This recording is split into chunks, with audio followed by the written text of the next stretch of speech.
Hi, and welcome to another episode of No Boundaries, the podcast, Mother and Daughter Edition.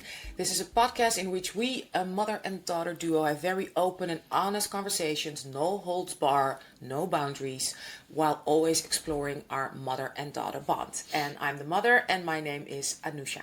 And I'm the daughter, and my name is Lulu. And today we want to discuss a painful topic. So this is a trigger warning. We're going to be talking about abuse, about violence, about also sexual violence, about coercion. We want to discuss the 4-part documentary series that's now on Netflix about P. Diddy. And it's been produced by no other than 50 Cent. So we want to discuss this documentary. I've watched all 4 episodes. Lulu, you haven't watched the episodes, but you watch a lot on TikTok. Yes, I haven't watched the episodes yet because I'm in the middle of finals week, so I'm a little bit busy. But we know that this topic is really relevant right now, so we felt like it was still important to address it. And my mom not only has watched all the episodes, but she also has like a lot of like information about the case in general. She's been very up to date ever since it's been like happening. So she will be here for like the more like educational side of it.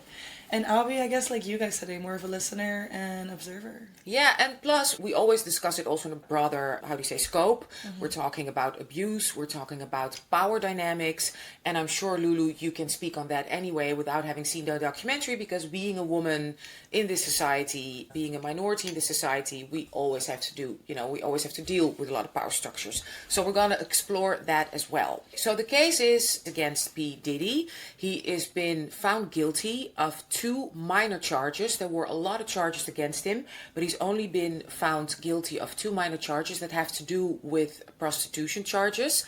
And he was on trial and he got a sentence of 50 months. So that's about, 4 years.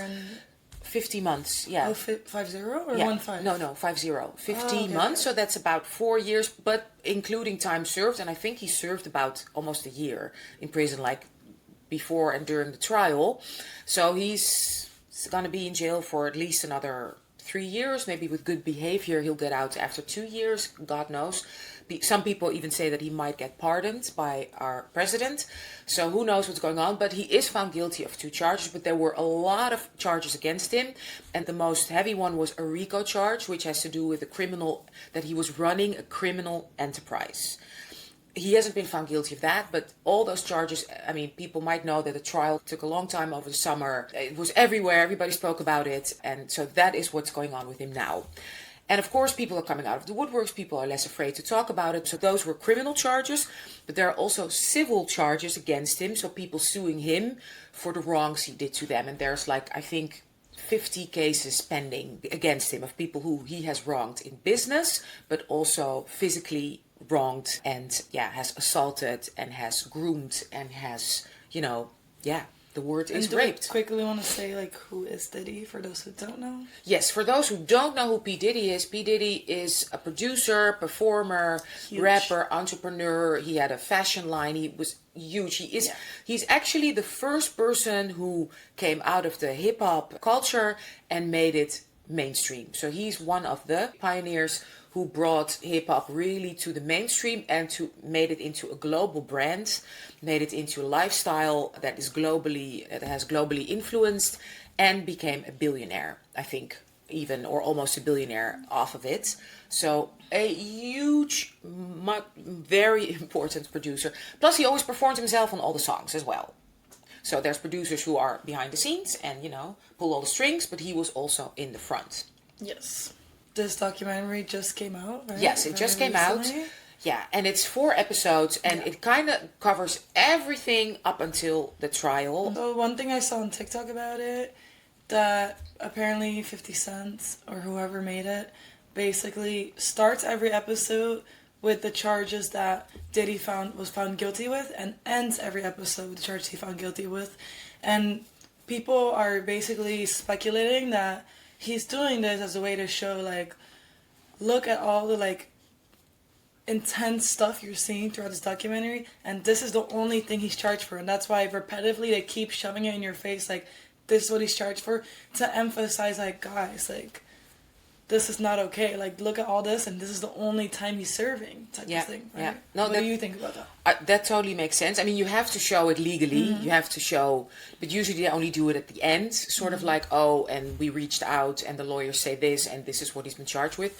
But this is obviously very strategic, and in my opinion, the whole documentary is very strategic, because, as you know, just so you know, I'm from the same generation as 50 Cent and P. Diddy, so I literally, grew up with them, and they've influenced me both pop culturally and culturally wise very much. Even though I was raised in the Netherlands, hip hop was huge in the Netherlands, and we only had one top 40. We didn't have R&B or hip hop or whatever top 40s, just one, and hip hop dominated it since the 80s. So hip hop already was mainstream in the Netherlands, music-wise, already in the 80s and 90s, right? So I totally grew up with them. So what I do know is that 50 Cent has one ex-girlfriend, and who he has a child with, who was also the lover of P. Diddy. And she was also part, I don't think she testified against him during the case. I'd have to look that up. I don't think so. But she was his girlfriend, P. Diddy's girlfriend, up until, I think, even he got convicted. And yeah, he took care of her, paid for her. But she has a child with 50 Cent. So, and she has accused 50 Cent of violence as well. So I just want to be very clear. It's not like, 50 Cent is the hero and is this, a heartfelt filmmaker who's, telling us the truth. He is, first of all, he's been part of the system for years. And second of all, he's been holding on to this footage for a very long time, right? And is just now releasing it. I mean, it takes a while, of course, to edit it and everything. And I don't know what kind of negotiations there were to get the footage, because everybody's saying, how did he get the footage? But there's definitely, allegedly, this is just to make sure legally, this is just our opinion. We're discussing this for entertainment purposes only. We have no legal stake or say or anything in this. This is just for entertainment purposes, right? So allegedly, there's a history between these two, and allegedly 50 Cent is not doing this solely out of the goodness of his heart. Just to be sure, just to make it clear, his ex-girlfriend, the mother of one of his children, has accused him of violence against her. And more women have done that, allegedly. So it's not that only his ex-girlfriend who was with P. Diddy has accused him. There's more stories. So if you Google 50 Cent's accusations, women violence, allegedly there's a lot to be found as well. So I want to make that very, very clear. Yeah. Plus, what he always says himself is that his main annoyance, quote unquote, with Diddy is that he is supposedly closeted. And he literally laughs about that. So now he's even been posting like, oh, look at him having fun. He's finally happy in jail because he's only with men. So he is, and even a troller. All the interviews that I've seen of 50 Cent about the documentary, every time when an interviewer asks him any specific questions, it's always like 50 Cent just like laughing, smirking, and giving very vague answers. Like, it gives like he's taking this whole thing as a joke. Like, he's not even, when this is an extremely serious topic with some extremely horrifying footage. And that's not, in my opinion, a place to just joke and laugh when you have the opportunity to get interviewed and actually send out a good message or an important message. He's just kind of like smirking about it. So yeah. He's definitely enjoying the success. Yes. We can say that. I was going to say, because this man has been very irrelevant for ever since I was born. No, not ever since I was born, but since my teenage years and it's more. Your birthday. That's what exactly. Like, we every year we only hear that. And other than that, 50 Cent who? Like, we don't really know. So this is the first time in a long time that he's been this relevant, and especially the way he's going about this with his whole smirk and sneakiness. He's almost becoming like more popular on TikTok right now than P. Diddy. So yeah. He is a very successful producer. Also, he's made of course. a couple of huge big series. No. I just meant of course. Franchise. I just meant like relevant as like his face. Yeah, pop culture wise, and and now his face is everywhere. But I mean, it is a very serious topic, and I mean, to me, it was heartbreaking to watch. So the first two episodes are more about his comeuppance, and the first episode is really about his childhood and his youth, how he grew up. Second episode is how he started and rose to fame, and the third and fourth episodes are really about the case and what's going on now, and all the horrific stories. And what's also very important especially in the third episode, is also very much about Biggie, as you know, right? Biggie Smalls. and Tupac Shakur, who both were shot to death, killed, and his role, his alleged... That's what I want to talk about as well. Yeah. I see everywhere that people are now finding out that apparently Diddy is the one in charge of, like, killing Tupac and Biggie, which is huge. Yeah. What do you think? Allegedly. Now that you've seen the doc, do you see this, like, do you also agree that he might have been guilty of killing them? Or, like, what do you think? Yeah, you know... Or what is kind of like...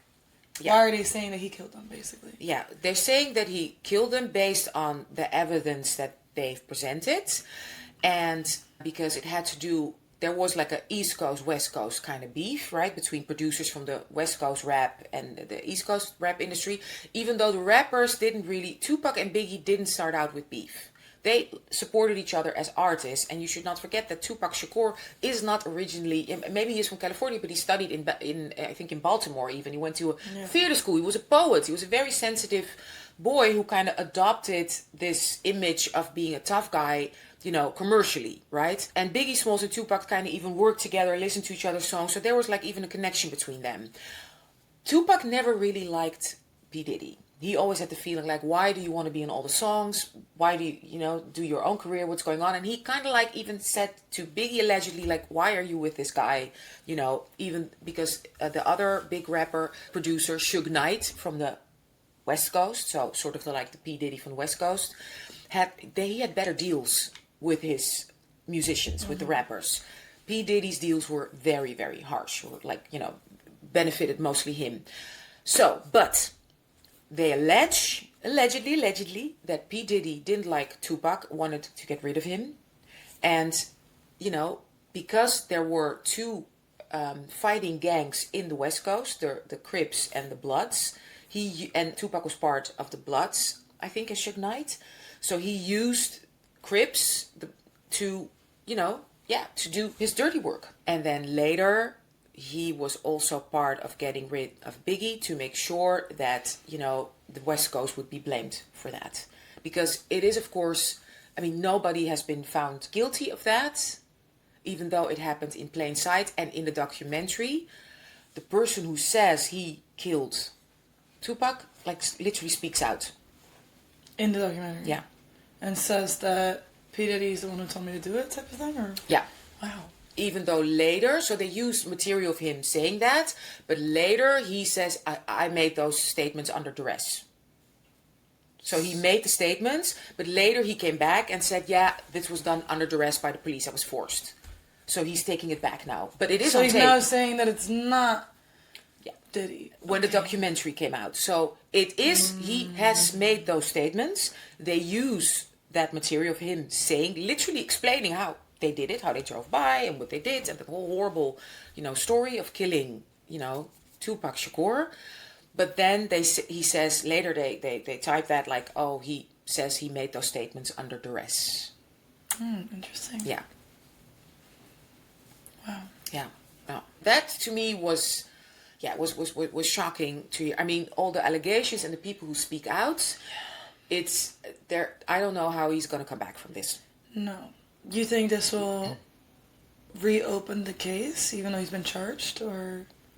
Well, he's not been charged with the killing of Tupac Shakur and Biggie Smalls. This could reopen it, Okay. I'm sure there are. And are there any, like, women who are speaking out in the documentary? Yes, there are women speak out, and women, like, already from the 90s, who... Wow. The first is a singer and songwriter who, literally explains how he drugged her and made a tape of him, pardon my saying, raped her, and that he played that tape at parties. And that she found out through someone who told her, listen, I just want you to know that they're playing your tape. And she didn't even know that happened to her because she was drugged. And that's how she found out. Wow, yeah. That's horrifying. Wow. Yeah. And that was before he's already been charged for that, right? For the rape. Well, I think she has a civil case against him. And it wasn't, I think it passed the statute of limitation. I'm not sure, but she is still suing him civilly. Because, especially early 90s, it was a completely different time for her to even to get over that. And what's so sad about it is that her mom reached out to Biggie, to P. Diddy's mother, to kind of like, can you please stay? Because they were like in their 20s. Yeah. So it's horrifying. And also men, like a producer who worked with him on his last, the Love album, last album, who worked with him for months on that album, literally explains how they would be drinking, and then he would fall asleep, and he would wake up with Diddy in one bed, and pain in his anus, like literally feeling like, what the F happened? But still thinking, like, okay, cognitive dissonance, let's not think about this, I was probably drunk, and I'm working on this album, and this is my ticket to fame. After this, I'll be famous, my kids will never have to work again. And he never even got paid. Wow. Yeah, and you hear voicemails of P. Diddy saying, hey man, don't be so difficult, of course I'm gonna pay you. Literally admitting that he's not paying him yet. And then other people literally say, yeah, he always... When he has so much money. Yeah. But it's a control thing. So he never pays, because then he keeps you... Then you still want something from him. Yeah. Now, there were accusations, horrible, like the man he started his company with, who he gave him 25% of ownership. At one point, he just comes into that guy's office, his friend, who he's known since he was young, and says to him, comes with a baseball bat and says, sign over your 25% now. Oh. Sign it back to me. Wow. And didn't fire him, so he kept working there because he thought, maybe I'll get my 25% back one day. Took 25%, and then later fired him. And the guy was nothing, like effed over left and right. And he literally went, of course, in a downward spiral. And yeah, was homeless, on drugs. And now he looks better and he's talking about it. Can you imagine? It's like who he came up with. Who was literally his businessman who like did all the finance and did all the streamlining and horrific. But apparently it all started in his childhood. His mom was the one who had very famous parties in Mount Vernon, like after the Bronx, like the first upstate New York little town after the Bronx, who had famous parties where stuff would happen, the lights couldn't see. And he was there as a child and witnessed it all. Plus his mom was apparently very strict, would beat him like harshly. So he was raised with a lot of violence and a lot of sex around him. And yeah, to be a real man, you had to kind of do so. At a very young age, they show pictures of him literally looking like a little, PIMP, like with a fur jacket and hats when he was like 5-6 years old. Like really like, and his childhood friend who lived in the same building says, yeah, that's what happened. His mom was very, I would also get beatings, but not like he would get beatings by his mom. And yeah, the parties were legendary and he was there too as a child. They both saw, things happening. So he was raised with a lot of violence and a lot of, Partying and drugs, yeah. Partying and drugs. And then I also wanted to ask, because a lot of videos I'm seeing online about the whole jurors, and that the jurors apparently were working for... Can you explain that and your opinion about it? Oh my God, no. There is 2 jurors who are being interviewed and who acquitted him on a lot of charges. And there is one man who acquitted is like they didn't give him the charge. Right? Yeah. Okay. So they were the ones, because the jury decides, right? Yeah. The prosecution brings up all the charges, and they had 15 counts, or I don't know how many, but like definitely more than 2. And he was only found guilty on 2 or 3 counts, even though there were like, let's say 10 charges, right? So he was acquitted on most of the charges, and he was acquitted on all the RICO charges and the international, I think, sex trafficking charge. Now, anyway, the most heavy ones. And 2 jurors, 1 man and a woman, a man of color and a black woman. And the man of color is sort of like, I think Cassie Ventura and him just had a very passionate, toxic relationship. I mean, unbelievable. I think they really loved each other. But the woman is almost painful to watch. She's also kind of smirking. I don't know if she's really nervous. And at one point they asked her, do you think he can be very violent? And then she literally kind of smiles and says, yeah, well, he sure can be. If he wants to. Like, so weird. So I don't know if this is editing. I work in documentary film, so I know documentaries made in editing. So I don't know, what was cut and paste. But if you look at it just objectively, it's scary. That woman is scary. And apparently, I don't know if you've seen it on TikTok, they found pictures of them together. And he was only looking at the jury all the time, looking at them, making contact with them. And how did these jurors even get hired? Like, why did they get assigned for this case? That is a very big process, right? It's a very difficult process. That can take days. And how come Diddy happens to know her? Like, that's... Well, was heavily influencing his lawyer team because he paid millions of dollars to his lawyers, and he was very part of that case. He knows a lot of people, and apparently, even before he was taken into custody, that's why they wouldn't let him out of prison. He was constantly calling everybody, all his connections, everything, calling in favors. And yeah, maybe, allegedly, this is just for entertainment purposes, this is just our opinion. Maybe he knew her and he did call, because. How did she get this? Yeah. Well, everybody can get called up to be a juror, and if you find out who is being called out through, I don't know how you find out, but people have detectives and everything, right? It's a big case for his life. Yeah, and you have a lot of money. Apparently, you can find out. And apparently, it's possible. When you've looked, I don't know if you've watched Law and Order, all those series, you see how corruptible the system can be if you have enough money and if you have enough influence and power. And as you can see, because I think that's the broader aspect of that, how proximity to power and success, how addictive that is, how difficult it is to not just think to stay, neutral and be like, no, I'm just gonna keep my little job and make and work my whole life and hopefully my kids will do better. No, the idea of you being close to, if this works, I never have to work again. Yeah, that's so addictive, especially in this capitalist system, like where we're from in the Netherlands. You have a decent life anyway. So everybody's always like, corruption, money, you don't want too much money. That's sort of like really the Dutch mentality. You don't want to have too much money. Here, of course. There's never enough. It's never enough. So, yeah. And even, like, there's, I don't know, do you remember the band Danity Kane? The girl who was supposed to be the star, one of the stars of that band, Aubrey O'Day, yeah, what she went through with him, it's also horrific. And she also finds out, almost in the documentary, that apparently he also drugged her, and he also raped her. And there's a video, she doesn't even know if that tape is out there. So yeah, if you look at the proximity to success is so corrupting like this. And the saddest part of that was, his friend who built the company with him and lost everything. And even when he took away his 25% with a baseball bat sign here, allegedly, he stayed. And then got fired because at some point it went too far for him. I think with the whole, I'm not sure if it was, it happened that was so painful also. So when Biggie Smalls died, was killed, his best friend apparently, allegedly, P. Diddy changed the contract. That the family would not get anything, that he would get everything. Because he knew, now that he's dead, he's going to make millions. Because his next album was coming out.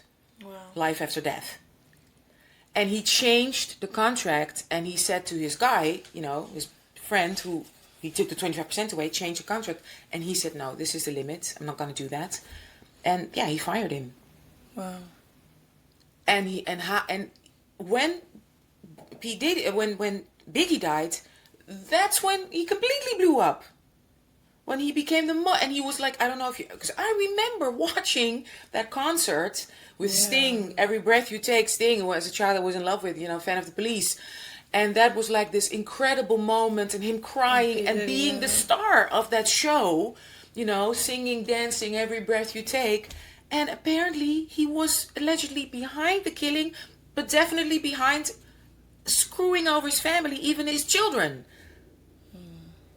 who didn't make that much money, even though we still listen to his music. It's a biggie. Everyone makes music. It still makes money. But if I go to Spotify, he still has like millions of monthly listeners. And even the funeral, because he said, I'm going to give him the biggest funeral ever. Like this was, apparently whole New York was, this funeral. He made Biggie pay for it. Yeah. Power, money, that whole combination, it's frightening. It's frightening. Mm-hmm. And that really makes you think of like, okay, is it the system? Is it men? Is it patriarchy? How is it so out of control? And especially, I think, right, if we compare it to European situations. I shouldn't say that because we had this horrible case in France of this husband who had his wife raped repeatedly for years. He would drug her every night. And there were like 20 or 30 men. He would invite men to, rape his own wife and film it. And he would make money off of it. And she had no idea until it all ended up coming out. I forgot how, but she didn't. She went years without knowing any of this. Yeah. It came out because one of those guys, no, I think her husband was caught filming someone in a supermarket or something. It came out by by a different case. Yeah, by accident. Yeah. And she was married to him for years. They had children. Yeah. They were married for 30 years. Grown-up She had children, no grandchildren. idea. She didn't find out until she was already old. So it really makes you very somber about life, about power, about aggression and hormonal aggression. I spoke the other day with your dad about it, who's a psychiatrist. What is it? What is that?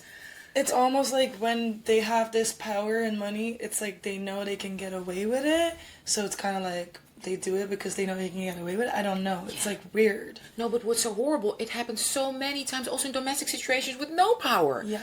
Raping and beating women. And it's literally, I think, if you of all the domestic violence cases, I think 97% it comes from men. Yeah. And 3%, or even if you look at rape cases or, coercion, whatever, those kind of cases, it's not even 5% women. No.